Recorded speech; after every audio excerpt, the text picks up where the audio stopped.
1908 में चेन्नई से कोई आए थे पांडिचेरी को, श्री अरविंद की इंटरव्यू ली थी।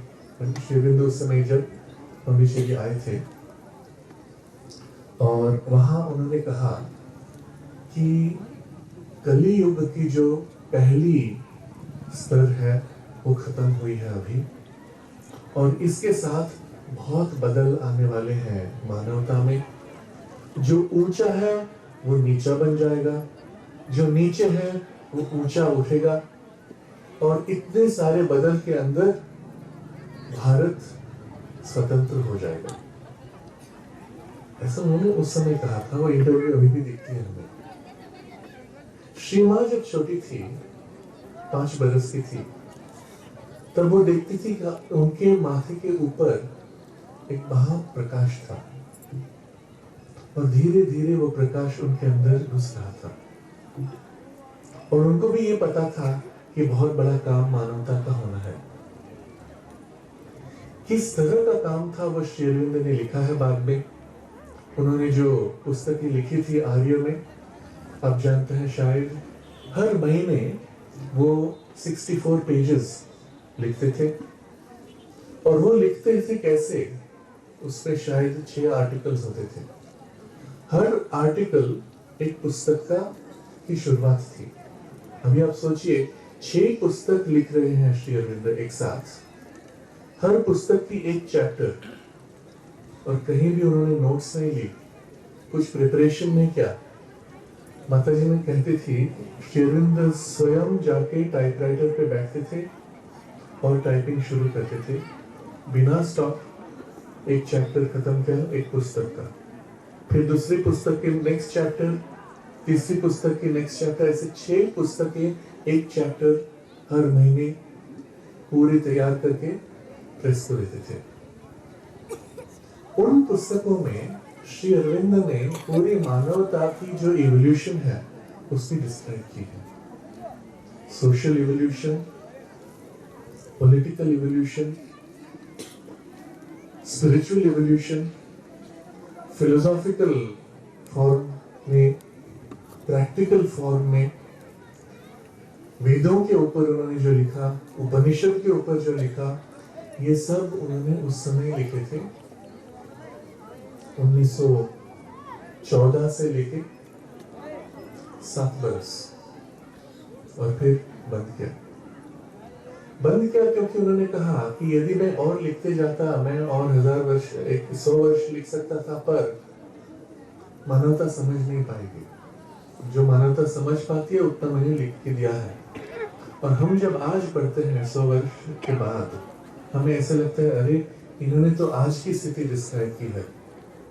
वैसे ही 1000 वर्ष के बाद जब हमारे बच्चों के बच्चे पढ़ेंगे, वो कहेंगे अरे श्री अरविंद ने आज की स्थिति डिस्क्राइब की है। क्योंकि उनकी जो दृष्टि थी वो पूरी पास्ट, प्रेजेंट और फ्यूचर देख के उसका सार अंश उन्होंने पुस्तकों में कैप्चर किया। पर उनका काम जो दिया गया था उनको, वो काम हमें समझना चाहिए। आप जानते हैं कि श्री अरविंद आध्यात्मिक जीवन में कैसे घुसे। उस समय उन्होंने अपने पूरे जीवन भारत के स्वतंत्र के लिए दिया था। वो इंग्लैंड में उनकी पूरी एजुकेशन होके उन्होंने सबसे हाईएस्ट मार्क्स पाए थे। इंडिया के ग्रेटेस्ट रूलर बन सकते थे ब्रिटिश राज में, ऐसी पॉसिबिलिटी थी। उन्होंने वो छोड़ा। उन्होंने कहा नहीं, मैं ब्रिटिश रूल में नहीं करूंगा, मैं भारत के स्वातंत्र के लिए काम करूंगा। और उन्होंने आके जहां भारत में स्वतंत्र की आइडिया भी नहीं थी, वो पूरी आइडिया जगाई। पहले पर्सन जिन्होंने जगाया था।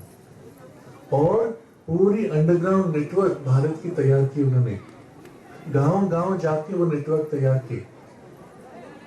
और फिर एक दिन ऐसे हुआ, उनके कोई रिलेटिव थे जिनको बुखार था और बुखार जा नहीं रहा था। एक साधु आए सामने, उन्होंने कहा मुझे पानी दो। पानी का एक गिलास लिया उन्होंने, एक मंत्र उच्चार किया उसके ऊपर और रिमार्क की, और पानी पीने को दिया। जब ये आदमी ने पानी पिया, बुखार तुरंत उतर गया, ठीक हो गई। श्री अरविंद ने कहा, अरे ये मंत्र की, आध्यात्मिकता की ऐसी ताकत है, तो मुझे भी ये ताकत पानी चाहिए भारत के स्वातंत्र्य के लिए। और उन्होंने पहले शुरुआत की, उन्होंने ऐसे शुरुआत की, प्राणायाम की, आसन प्राणायाम से शुरू किए, उसके बाद ध्यान के कई तरह के किए। और उन्होंने बोला, पहले जो उनके शायद 8-10 लाइंस पोएट्री के आते थे, ये प्राणायाम के प्रैक्टिस के बाद 200-300 लाइंस आने लगे ऐसे। और प्राणायाम उन्होंने 5 मिनट नहीं किया, 15 मिनट नहीं किया, 6 घंटे करते थे। क्योंकि ताकत चाहिए तो पूरी ताकत चाहिए भारत के उत्थापन के लिए ना, थोड़ी सी ताकत नहीं, जितनी आ सके। तो बहुत जल्दी ध्यान के द्वारा 3 दिन के अंदर उनको कहा गया कि आपके अंदर जो विचार आते हैं, विचार निकाल दो। अच्छा, ऐसे भी हो सकता है, उन्होंने कहा। तो उन्होंने प्रैक्टिस की, 3 दिन के अंदर निर्वाण पाया। और उन्होंने कहा, अरे ये तो अंत हो गया क्या, यही है आध्यात्मिकता। पर उनके अंदर से भगवान की वो इंडिकेशन आई, ठहरो। थोड़े महीने के बाद वो निर्वाण की जो स्थिति थी वो धीरे धीरे क्लियर हुई, और निर्वाण के पार जो चेतना है वो उनको दिखाई देने लगी। और वहां से उनकी सच्ची आध्यात्मिक प्रैक्टिस शुरू हुई। फिर ऐसी स्थिति आई, घटना आई कि उनको जेल में ले गए। जेल में उनको सॉलिटरी इम्प्रिजनमेंट, इन्हें अकेले बैठ एक छोटी कोठी में, कोठी इतनी छोटी कि लेटने के लिए भी जगह नहीं है, ऐसी कोठी में उनको बंद करके रखा है ब्रिटिश ने।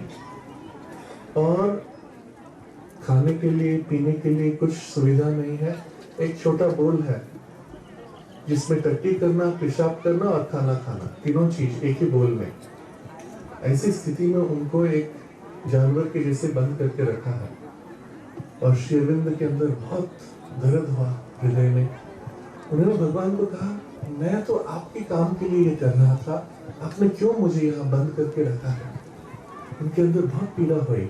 और उस समय उनको श्री कृष्ण का दर्शन हुआ, और उनको दिखाई दिया कि श्री कृष्ण ने उनको कहा था 1 महीना पहले कि अभी ये जो स्वातंत्र्य का काम कर रहे हो वो तुम्हें छोड़ना पड़ेगा, क्योंकि तुम्हें अभी मानवता के लिए काम करना है। जो भारत के लिए स्वतंत्रता का काम करना था, तुम्हारे द्वारा जो करना था वो हो गया है। अभी मानवता की स्वतंत्रता के लिए काम करना है। पर श्री कृष्ण ने कहा, जब मैंने तुम्हें ये कहा था तुम छोड़ नहीं सके, तुम्हें लगा कि यदि तुमने छोड़ा तो कौन करेगा ये काम, इसलिए मैंने तुम्हारे बंधन तोड़ दिए तुम्हारे लिए। और फिर उस जेल में, अभी भी वो कोठी है जेल की, आप जा सकते हैं वहां। उस जेल की कोठी में श्री कृष्ण ने धीरे धीरे उनके अंदर सबसे ऊंचे आध्यात्मिक एक्सपीरियंस तैयार किया।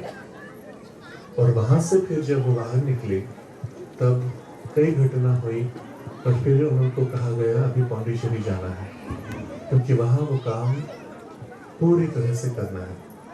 श्री मां कहती थी 1990 तक श्री अरविंद के बहुत क्लियर प्लान थे कि जब उनकी आध्यात्मिक तैयारी खत्म होगी, अतिमानस चेतना धरती पे लाएगी, उसके बाद वो फिर वापस पॉलिटिकल एक्शन में घुसेंगे और पूरे भारत में सेंटर्स तैयार करेंगे जहां छोटे बच्चों को ट्रेनिंग दिया जाएगा, नई मानवता की तैयारी बनाई जाएगी।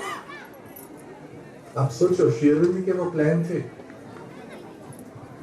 पर जो अतिमानसिक चेतना लानी थी वो 1956 तक लगा, वो दूसरी स्टोरी आप जानते हैं। पर जो सेंटर्स उनको तैयार करने थे वो सेंटर्स माताजी ने फिर तैयार किए। और आप इस तरह से सोचना कि यहाँ जो स्कूल है, ये जो श्री अरविंद का सेंटर है, ये वैसे सेंटर है जो श्री अरविंद करना चाहते थे 1990 में।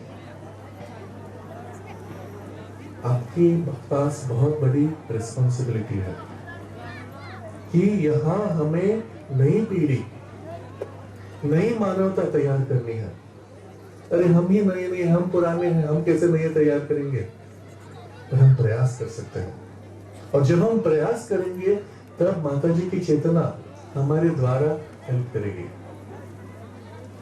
श्री अरविंद स्वयं आज दिव्य देहांश के रूप में यहाँ आ रहे हैं, आ गए हैं, और श्री अरविंद स्वयं हमें हेल्प करेंगे।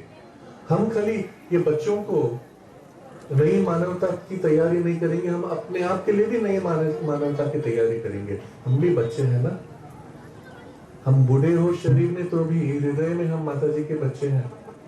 हम जब ये शरीर बदलेंगे तब उसी रूप में आएंगे, तो हमारी सच्ची एज क्या है हृदय में? हम सब बच्चे हैं, और हम सब इस प्रयास में घुसने वाले हैं कि हमारे अंदर के, हमारे द्वारा ये नई मानवता, नई चेतना, अति मानसिक चेतना धरती पे एस्टैब्लिश होनी है। उसके लिए श्री अरविंद स्वयं यहाँ आके बैठे हैं, श्री मां स्वयं यहाँ है। और यदि हम इन आंखों से उनको देख नहीं सकते, इसलिए उन्होंने हमें उनके दिव्य देहांश दिए हैं, जो हम देख सकते हैं और छू सकते हैं। शारीरिक रूप से उनकी चेतना हमारे अंदर आ सकती है। श्री अरविंद की समाधि स्वयं यहाँ है। अभी आप सोचो, श्री अरविंद ने जब पांडिचेरी गए, वहां उनकी तपस्या थी ये नई चेतना लाने की धरती के ऊपर, जो कहीं भी सृष्टि में नहीं है, पूरे यूनिवर्स में। और ये जो मिलियंस ऑफ प्लैनेट्स हैं, जहां बिलियंस ऑफ लिविंग बीइंग्स हैं, कहीं भी नहीं है धरती पे। ऐसी चेतना उन्होंने लाई धरती पे। श्री अरविंद आश्रम उसी के लिए तैयार किया गया, और वहां एक छोटे रूप में जो तैयार की थी पॉसिबिलिटीज, वो आप आज बड़े रूप से ये सब सेंटर्स उड़ीसा में जो है, और पूरे भारत में है, और धरती पे है, वो सब उसी पॉइंट से निकले हैं। जो श्री अरविंद ने वहां पांडिचेरी में एस्टैब्लिश किया, वो आज यहाँ हमें एस्टैब्लिश करना है। हम नहीं एस्टैब्लिश करेंगे, वे एस्टैब्लिश करेंगे, हम अपनी सेवा देंगे उनको, है ना? ये अति मानसिक चेतना क्या है? जो हमारी मानसिक चेतना है, वो कुछ समझ पाती है, तब समझने के लिए उसे तोड़ना पड़ता है। आप देखें, यदि कोई पूछे आपको ये गाड़ी कैसे चलती है, तो आपको गाड़ी खोलनी पड़ेगी, उसके अंदर इंजन देखेंगे, गियर बॉक्स देखेंगे, एक्सल देखेंगे, इंजन को तोड़ के उसके अंदर पिस्टन देखेंगे, वो तोड़ के छोटी भाग करके समझती है। फिर वो सब भाग वापस जोड़ लेते हैं, और फिर हम कहते हैं हाँ अभी हम समझे ये कैसे चलता है ना? यही विज्ञान हमें कराता है। तो यदि हम अपने शरीर देखें, अरे यहाँ मेरा बच्चा है, ये बच्चा जीवित है, उसका जीवन कहाँ से आता है? आप वैज्ञानिक को पूछो तो वैज्ञानिक कहेगा 1 मिनट पहले मुझे उसके शरीर को काटना पड़ेगा, काट के मैं देखता हूँ अच्छा यहाँ हार्ट है, यहाँ लिवर है, यहाँ किडनी है, यहाँ ब्रेन है, वो और काट के छोटी छोटी पीस करके ब्रेन को काट के ब्रेन के न्यूरल सेल्स हैं, ऐसे सब स्टडी करके वापस जोड़ लेता है। और जब वापस